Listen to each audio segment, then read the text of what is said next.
آج ہم بات کریں گے کہ علم باطن اور علم لدنی میں کیا فرق ہے۔ دیکھیے، یہ دو چیزیں ایسی ہیں کہ ان کو بڑا مکس اپ کر کے رکھا ہوا ہے، لوگوں کو سمجھایا نہیں گیا۔ لوگ دونوں کو ایک ہی چیز سمجھ رہے ہیں کہ علم باطن وہ علم جو چھپا ہوا علم ہے، اور علم لدنی وہ علم جو اللہ کی طرف سے ہے۔ اب دیکھیں، ان دونوں میں معمولی سا فرق ہے۔ اگر آپ اس فرق کو سمجھ جائیں گے تو آپ کو بات بالکل واضح آ جائے گی۔ باطن علم وہ ہے کہ ایک علم ایگزسٹ کر رہا ہے لیکن وہ چھپا ہوا ہے،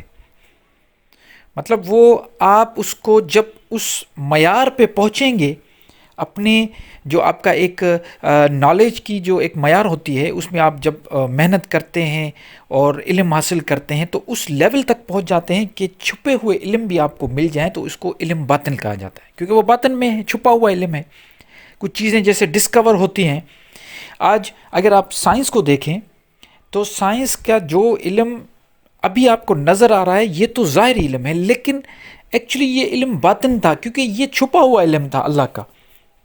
وہ علم جس کو سائنسدانوں نے اپنی زندگیاں لگا کر، پوری زندگی لگا کر اور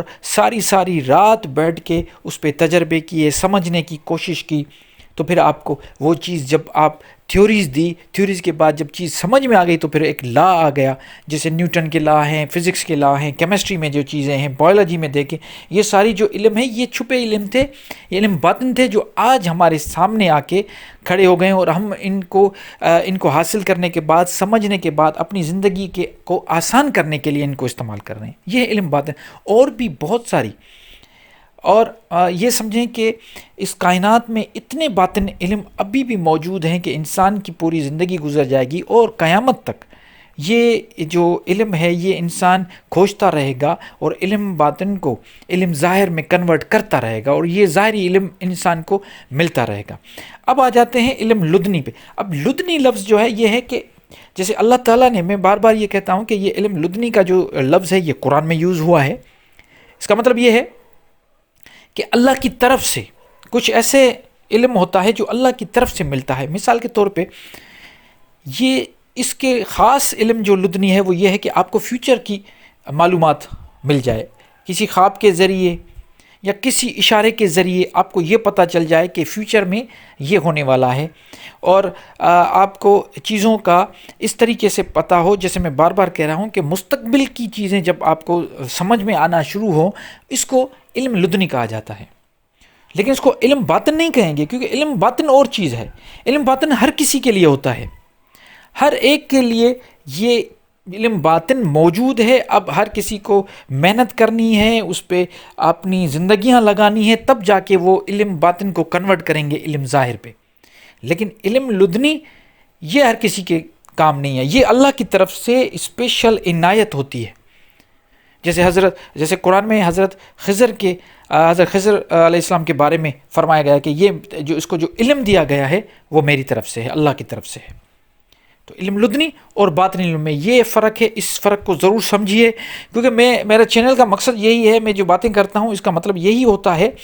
کہ جب ٹرمنالوجی کلیئر ہوتی ہے نا تو دوسری چیزیں آٹومیٹیکلی جو آپ کو ایک بیوقوف بنایا ہوا ہوتا ہے کہ نہیں بھائی یہ کرنا ہے وہ کرنا ہے، اصل چیز یہ ہے، چھپا کے اور بڑے بڑے الفاظ آپ کے سامنے رکھ کے اور روحانیت کو پتہ نہیں کیا بنا کے جب پیش کیا جاتا ہے تو لوگ سمجھتے ہیں کہ یہ تو کلاسیکل چیز ہیں، یہ تو کسی خاص کلاس کے لیے ہے، عام عوام کے لیے نہیں ہے۔ حالانکہ ایسا نہیں ہے۔ جب ہم عام عوام کو یہ ساری باتیں صحیح طریقے سے سمجھائیں گے تو اس کائنات کی ہر چیز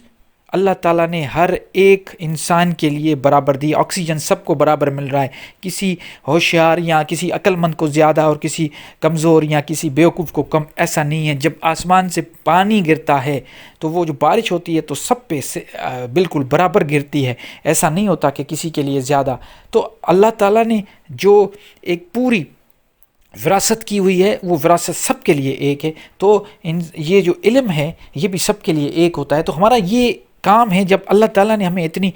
ہمت دی ہے کہ ہم لوگوں کو سمجھائیں، تو یہ چیزیں ہمارا یہ فرض ہے کہ ہم لوگوں کو یہ بتائیں کہ علم حاصل کرنے کے لیے ہمیں ٹرمنالوجی سمجھنی پڑے گی، اور میری کوشش یہی ہے، اور میں نے اپنی زندگی پوری اسی چیز پہ لگا دی ہے کہ میں لوگوں کو ٹرمنالوجی سمجھاؤں کہ علم باطن کیا ہے، اور باطنی آنکھ کیا چیز ہوتی ہے، تیسری آنکھ کیا ہوتا ہے، روحانیت اصل کون سی چیز ہے، لطائف کیا ہیں۔ ان چیزوں پہ انشاءاللہ ہم بات کرتے رہیں گے، کرتے آئے ہیں، اور امید کرتا ہوں آپ کو بات سمجھ میں آ گئی ہوگی۔ جو بھی سوال ہیں ضرور کیجیے گا، انشاءاللہ کوشش کروں گا جواب دینے کی۔ مجھے اپنی دعاؤں میں یاد رکھیے گا۔ اللہ نگہبان۔